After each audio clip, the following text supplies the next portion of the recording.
Vamos então até o Rio de Janeiro conversar com o jornalista Sidney Rezende. Sidney, bem-vindo mais uma vez, bom dia. Bom dia, Elisa. Jornalismo agitado como sempre, de repente fomos surpreendidos com essa informação da internação do presidente da República, confirmando informações que estão chegando. Pedro Teixeira nos disse agora ao vivo, então, que de fato o presidente está no Hospital das Forças Armadas, faz exames e teve uma obstrução abdominal. Gustavo Uribe, nosso analista também de política, Sidney, nos confirmou a informação de que o presidente da República passa bem, confirmou também a informação de que realiza exames e mais, que ele deve passar por um procedimento ainda neste ano. Aliás, o próprio presidente já disse algumas semanas atrás que ele passaria por uma cirurgia para corrigir uma hérnia abdominal. O fato é que ele teria sentido dores, foi internado, neste momento passa por exames. Primeiro, Sidney, evidentemente desejamos que tudo fique bem com o presidente da República e com qualquer ser humano que esteja passando por algum mal-estar. Mas isso evidentemente gera uma repercussão, principalmente numa quarta-feira. Basília Rodrigues até chamou de a DR do ano e foi um bom título. Era um dia de reunião, não é, entre os três poderes e que agora, segundo já uma nota oficial emitida pelo Supremo Tribunal Federal, teve de ser cancelada. Elisa, você sabe que quem vai a um hospital acha que está apto logo depois do atendimento médico, quer voltar a trabalhar, não tem condições, né? A reunião tem que ser cancelada, a reunião está marcada para a parte da manhã com os líderes dos demais poderes, então isso já foi para o espaço. A rotina do dia eu acho que tem que ser alterada também, as agendas da parte da tarde. Essa hora os assessores já estão certamente remarcando tudo, ainda que se queira dar um caráter de normalidade. Não é comum, evidentemente, alguém ir ao hospital de madrugada, você normalmente prefere amanhecer, né? Mas você só vai quando precisa mesmo, quando a dor é intensa ou quando há algo que o incomoda fora da normalidade. O presidente tem se mostrado abatido em alguns momentos, mas não é a primeira vez também que isso aconteceu agora essa semana, já aconteceu isso outras vezes também no curso do ano passado. Um certo abatimento, logo depois de 2, 3 dias ele se restabelece e está tudo bem. Mas ele realmente, outro dia, ele foi falar naquele cercadinho, você via a dificuldade para falar, o rosto abatido, muito soluço, ele praticamente não conseguia concluir uma frase integralmente, sem você verificar o mal-estar ali para se expressar. E certamente isso é apenas um sintoma do que pode estar cometendo aí o presidente. Mas com esse atendimento médico, um hospital equipado, preparado já desde a madrugada, esperamos, como você bem lembrou, que ocorra uma recuperação. Mas não é nada, eu acho que se resolva assim de chofre imediatamente. Então o dia está perdido hoje, acho eu,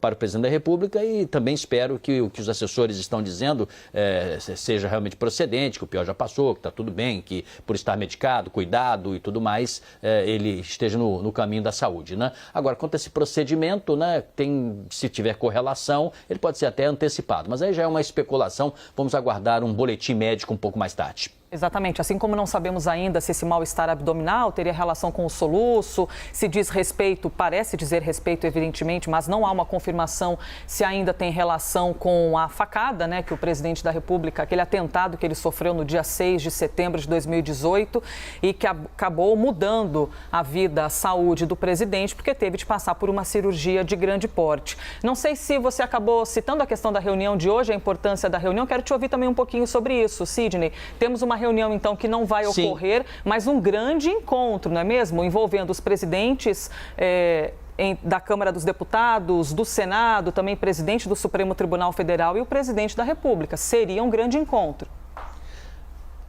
Eu quero só me corrigir, Elisa, do ponto de vista técnico, né? Quer dizer, a reunião não vai ter com a presença do presidente. Pode ser que os presidentes dos demais poderes entendam que valha a pena ter uma conversa. Afinal de contas, o presidente do Supremo Tribunal Federal, Luiz Fux, se reuniu, ainda que por 20 minutos, com o presidente Jair Bolsonaro outro dia, né? Então pode ser que ele queira também se reunir com o presidente da Câmara, Arthur Lira, presidente do Senado, Rodrigo Pacheco, para uma conversa bilateral. Mas, de fato, tecnicamente, não vejo condições de ter a presença do presidente. Pode ser que ele nos surpreenda, né? E o caso da madrugada tenha sido muito mais suave do que estamos aqui imaginando, que ele vá para a reunião. Mas tudo indica que essa reunião não teria condições. Eu, se fosse médico do presidente, não recomendaria liberação para ele, né? Deixa ele restabelecer um pouquinho, passar essa dor aguda da madrugada, relaxar com medicação e tudo mais. Mas, então, não dá ainda para cravar, né, Elisa, que não vai ter. pode ser que os presidentes achem mais conveniente nem ter um encontro bilateral. Embora mal não faz, tá? Você conversar, você dialogar, você criar balizamentos, criar uma forma, a partir do diálogo, de evitar arestas. O país agradece, quer dizer, o Brasil precisa de diálogo, precisa de tranquilidade, precisa de equilíbrio. Está todo mundo muito nervoso, muito ansioso. O presidente estava nervoso na semana passada, as Forças Armadas mostraram tensão, a CPI também demonstra uma ansiedade. Isso não é bom para o povo brasileiro, não é bom para as instituições, não é bom para nada, né? A gente precisa de um país um pouco mais tranquilo para a gente passar essa fase. Estamos em meio a uma pandemia também.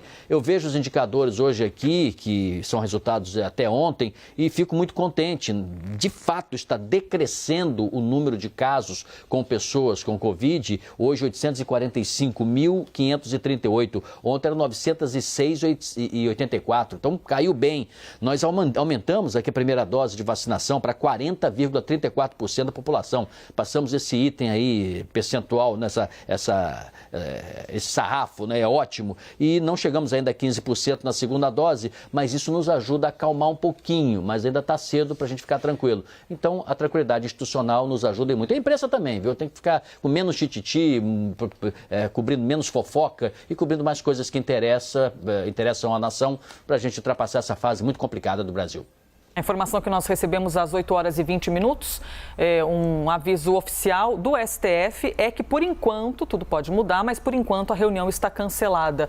Reunião entre os três poderes. Qualquer mudança, evidentemente, a gente compartilha com vocês aqui durante a programação da CNN. Sidney, vou em frente então, tá trazendo o próximo assunto para a gente, afinal...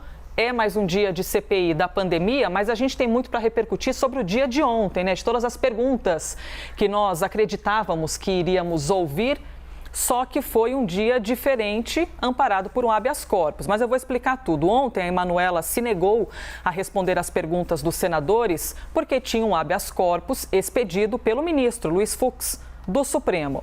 A sessão foi suspensa e ficou, inclusive, paralisada por 1h30. O depoimento foi retomado, só que a insistência de Emanuela em ficar em silêncio e estava amparada por um habeas corpus, fez com que os senadores decidissem consultar o STF para entender a situação e compreender até que ponto a depoente poderia se calar. E depois de uma janela, uma pausa de 7 horas, os senadores conseguiram, junto ao STF, o direito de agir contra o silêncio de Emanuela, mas ela se recusou a responder. Inclusive, depois de tantas horas, um dia inteiro exposta a essa situação, Emanuela alegou exaustão e disse que não tinha condições físicas e psicológicas para falar à CPI. Sidney, como você avalia o silêncio de Emanuela no depoimento de ontem da CPI? E mais, na sua opinião, os senadores agiram corretamente ao consultar o Supremo sobre essa recusa e até compreender até que ponto ela poderia permanecer calada? Lembra-se que falamos do diálogo, da tranquilidade, do equilíbrio? Gente, o direito ao silêncio, ele existe. É uma reserva que as pessoas têm de não se pronunciarem. Ela pode não se pronunciar do início ao fim. Eu estou achando um pouco estranho essa orientação que teria dado o presidente Fux. Ela pode ser presa por crime de desobediência. Não me parece isso muito equilibrado e amparado na lei. Ela pode ficar em silêncio, né? Acho, no entanto, que com diálogo e com tranquilidade se poderia ter feito tudo diferente. Os advogados poderiam ter orientado, de fato, a dona Emanuele Medrades, estava muito nervosa, me parecendo com muito medo, muito desequilibrada também para esse tipo de condição, que não é fácil, eu reconheço, no sentido de que ela respondesse a certas perguntas, como, por exemplo, qual a função que a senhora exerce na sua empresa, na Precisa Medicamentos. Não há problema nenhum ela dizer se ela é supervisora, executiva, diretora, vice-presidente, sócia, que não é, né? Mas, enfim, ela dizer o cargo que ela exerce, qual é o problema disso, né? Uma questão objetiva, ela poderia ter respondido dessa forma. Outros que tinham também o direito ao silêncio, habeas corpus debaixo do braço, fizeram isso e muitos se saíram muito bem. Quem não se saiu muito bem é porque realmente também estava numa situação muito complicada, com as comprovações muito objetivamente colocadas sobre a mesa e se deram mal, resolveram mentir e não é possível se aceitar isso na CPI. Então, ela poderia ter conduzido-se dessa maneira e se ela o fizer hoje, acho que é melhor, é mais tranquilo. Mas ela também pode repetir o que ela disse ontem. Acho pouco provável. O presidente da CPI vai prender porque a pessoa está exercendo seu direito ao silêncio. Por mais estranho que nós, leigos, achemos, né? Você está em silêncio, não quer responder porque ela tem culpa no cartório, tá vendo? Ela não quer puxar um novelo porque de repente lá no final pode ter alguma coisa contra ela. Tudo bem, pode-se pensar o que for, mas você não pode também amarrar as pessoas, acuar as pessoas, humilhar as pessoas, colocá-las como já condenadas de algo que está ainda num processo inicial de investigação, tanto na CPI, tanto no Ministério Público, como na Polícia Federal. Então, voltando aqui para... Eu sei que de vez em quando me criticam porque eu sou repetitivo, mas só para fixar mesmo, eu prefiro que ela responda o que for possível responder e aquelas perguntas que ela julgar que a incriminarão, ela tem o direito de ficar em silêncio. Não sou eu que vou decidir isso, não é você, Elisa, não é o relator Renan Calheiros, não é nenhum senador. Ela é que sabe se aquela eventual pergunta pode levá-la a alguma incriminação. É chato a gente ter que dizer isso, porque o ideal é ter fluidez, é ter uma CPI que prospere, mas isso realmente nem sempre acontece. Quanto à sua pergunta, eu acho que fez muitíssimo bem a direção da CPI em perguntar para o presidente Fux quais são, afinal de contas, os limites desse direito ao silêncio. E, por fim, cadê a assessoria jurídica, né, do Senado, que não está antecipadamente dando todas as condições de equipamento e conhecimento e ferramentas de como funcionam as leis para que os senhores senadores não precisem ficar batendo na porta de um outro poder, né? Tem uma assessoria legislativa lá excelente, de altíssimo nível. Faço votos que eles conversem mais com seus advogados da CPI para irem mais municiados por uma conversa quando precisarem ter essa interlocução do Poder Judiciário, especificamente no caso do Supremo Tribunal Federal. Sidney, vou cometer uma deselegância aqui de interromper rapidinho o quadro, mas é porque a gente tem informação nova a respeito do presidente da República. A gente volta a falar, então, sobre a situação do presidente, que está, neste momento, no Hospital das Forças Armadas em Brasília. E Basília Rodrigues está nos chamando para atualizar, então, mais detalhes dessa situação. Diga, Basília, o que você ficou sabendo por aí? Olha, oficialmente, agora em nota, o Palácio do Planalto confirma que o presidente está no hospital. Ele foi fazer exames porque está soluçando. E, de acordo com essa nota, será mantido aí em observação, não necessariamente no hospital. Eu vou ler, então, a nota oficial que chegou agora via Secretaria de Comunicação do Palácio do Planalto, que diz: o presidente da República, Jair Bolsonaro, por orientação de sua equipe médica, deu entrada no Hospital das Forças Armadas, o HFA, em Brasília, nesta quarta-feira, para a realização de exames para investigar a causa dos soluços. Por orientação médica, o presidente ficará sob observação no período de 1 ou 2 dias, aí explicita 24 a 48 horas, não necessariamente no hospital. Ele está animado e passa bem. A nota termina, então, com essa frase curta, mas para tranquilizar a população de que o presidente está bem, apesar de ter ido ao hospital por orientação dos seus médicos para fazer exames e averiguar por que está soluçando. Estou aqui conversando com outras pessoas da equipe do presidente Jair Bolsonaro. Essa comunicação chegou agora porque eles estavam tirando dúvidas com a equipe médica para saber o que explicar, como informar a população. Ele sentiu dores, sim, é a informação que a gente tem de bastidor ali do Palácio do Planalto, por causa da intensidade dos soluços, mas está bem, inclusive bastante ativo, informa aqui um dos principais auxiliares do presidente Jair Bolsonaro. Bom, se tratando da saúde do chefe da nação, do presidente da República, todo cuidado é colocado à disposição.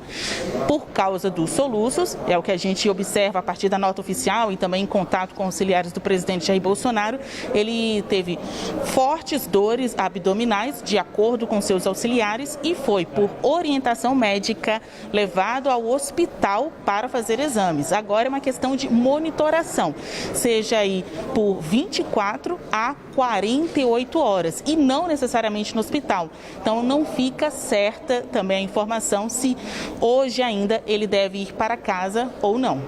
É com vocês. Obrigada, Basília. Informação mais importante, então, que nós temos por meio dessa nota oficial compartilhada pela Basília é que o presidente da República passa bem e, nas palavras da nota, ele está animado e passa bem. Então, a saúde, tudo ok, mas passando por esses exames que dizem respeito, então, ao mal-estar do presidente com as crises de soluço. Nós estávamos até tratando agora há pouco no jornal essa questão. O próprio presidente relatou que vinha sentindo um mal-estar, que não eram soluços comuns, que já duravam dias, que inclusive naquele momento em que ele conversa com a imprensa ou conversa com os apoiadores, ele havia sentido um pouco de incômodo por causa desses soluços e até tinha, assim, digamos, encurtado um pouco o tempo dessa conversa, seja com a imprensa ou com os apoiadores, justamente por causa desse mal-estar. Então, informação atualizada, presidente da República passando por exames, existe uma indicação médica de que ele permaneça em repouso, algum cuidado, que seja dentro do hospital ou mesmo em casa, pelo período de 24 a 48 horas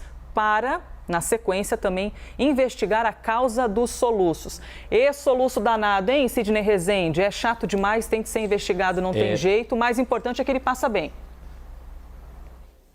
Você agora há pouco, no Correspondente Médico, conversou sobre esse assunto, né? Quer dizer, eu não sou médico, você também não é, mas, enfim, a gente tem algum conhecimento. Claro, quando você tem dores e dores abdominais, elas são dores horrorosas, quem já teve sabe disso, né? E uma pessoa ativa, e é o caso dele, né? Quer logo voltar a trabalhar e tal. Eu tenho a impressão que o dia de hoje está perdido, tem que cuidar da saúde dele, alguém tem que segurá-lo, evidentemente, se não já no hospital, em casa ou onde for, com acompanhamento, quer dizer, se tranquilizar um pouquinho, porque o soluço, ouvi na sua entrevista, você perguntando ao doutor, e ele dizendo, né, que também pode ser fruto, também pode, de estresse. Então, a tranquilidade, ela ajuda você, né, mais a se recuperar. E o importante, como você bem lembrou, todos somos humanos e queremos que todos tenhamos saúde, evidentemente, né? Então, hoje ou amanhã, vamos ver como é que vai transcorrer tudo isso. O país fica apreensivo, mas são coisas que acontecem. Todos os presidentes do Brasil já passaram nos seus mandatos anteriores por problemas aqui e ali, né, que exigiram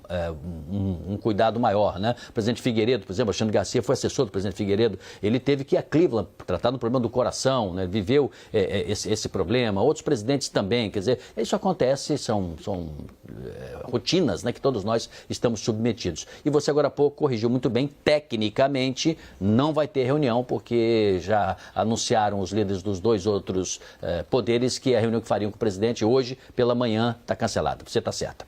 O encontro será oportunamente reagendado. Palavras, então, do aviso à imprensa emitido pelo STF. Muito bem, dito isso, então, sabemos que o presidente da República passa bem, que um dos motivos é o soluço. Vamos em frente com mais assuntos aqui para ouvir o Sidney Rezende. A Câmara dos Deputados aprovou o projeto de lei que acaba com o pagamento dos chamados supersalários dos servidores públicos. Atualmente, o teto para os servidores é de pouco mais de R$39 mil. A expectativa do governo é que, com a aprovação, o fim dos supersalários, ou seja, os salários que estão acima do teto, vão gerar uma economia de cerca de R$10 bilhões aos cofres públicos por ano. Como foram feitas alterações no texto, a proposta, então, deve ser analisada novamente pelo Senado. Ela já tinha passado pelo Senado, foi para a mão dos deputados, agora sofreu algumas alterações, tem de voltar para o início do caminho para a mão dos senadores. Sidney, como você avalia, então, essa decisão, esse desenrolar, né, do assunto dos supersalários, agora voltando para os senadores?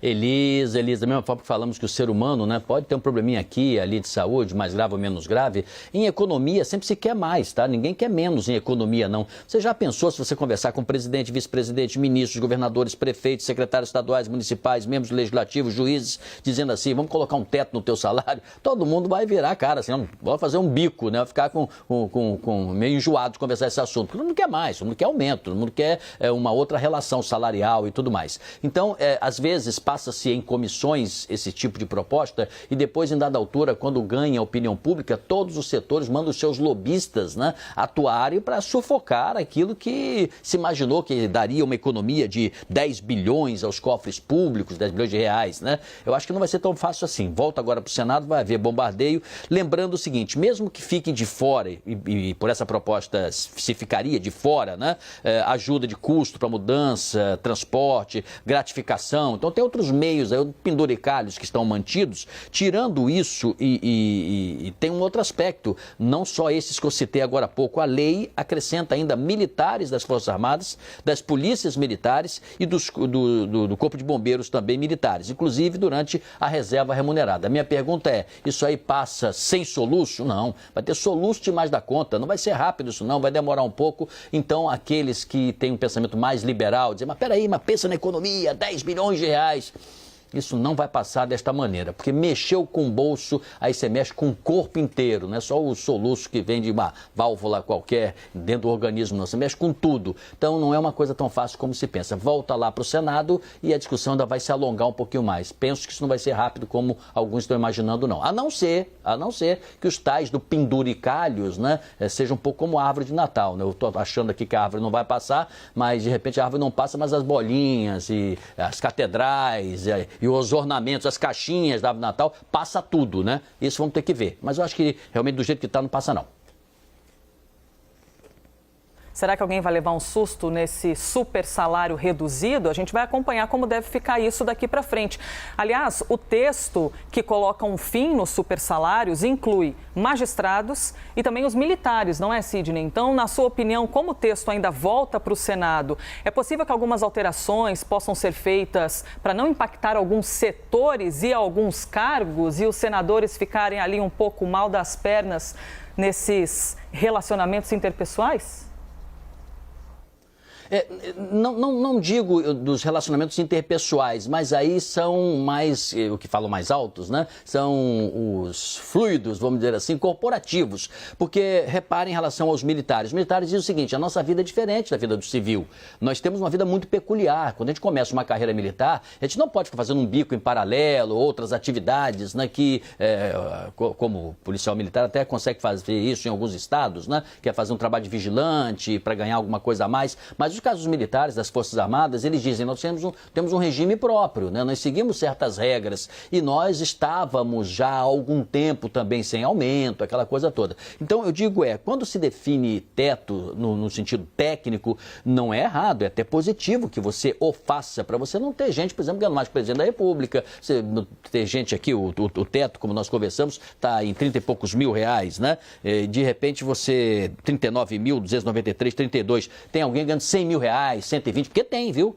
Tem gente que vai acumulando aqui e ali, entra na justiça e até aposentados, que ganham uma fortuna mensalmente. Já pensou mais de 100 mil reais por mês? Então, são aberrações? São exceções? São. E às vezes estão encruadas em poderes, né? Pode estar no Poder Judiciário em algum lugar do Brasil, pode estar numa Assembleia Legislativa também ou numa Câmara de Vereadores, porque tem absurdos e barbaridades. Mas você não pode colocar no mesmo balaio as Forças Armadas, por exemplo, os militares, como eu disse, que têm o seu regime próprio em comparação à vida dos civis e dos servidores públicos. Então, como é tão delicado, é uma bomba relógio, é aquele sujeito que tem que ir todo parecendo um astronauta, e tirar um fiozinho, demora anos para fazer aqui, horas, né? Depois outro fiozinho, depois outro, porque se ele não fizer direito, explode. Tem que ser conversa para especialista. Deixa eu voltar para o Senado, que lá os senadores são mais maduros, têm cabelos brancos do que os deputados, são mais experientes que os deputados e poderão certamente dar uma boa ajeitada. Do jeito que está, que eu acho que é difícil passar sem reclamação. Vai ter muito bico, muito soluço por aí. Momentos de tensão em breve. Sidney Rezende, vou ter de encerrar hoje um pouquinho mais enxuto, porque a gente teve aí algumas mudanças ao vivo, o jornalismo é desse jeito, mas agradeço, viu, mais um dia pela sua participação. Até amanhã.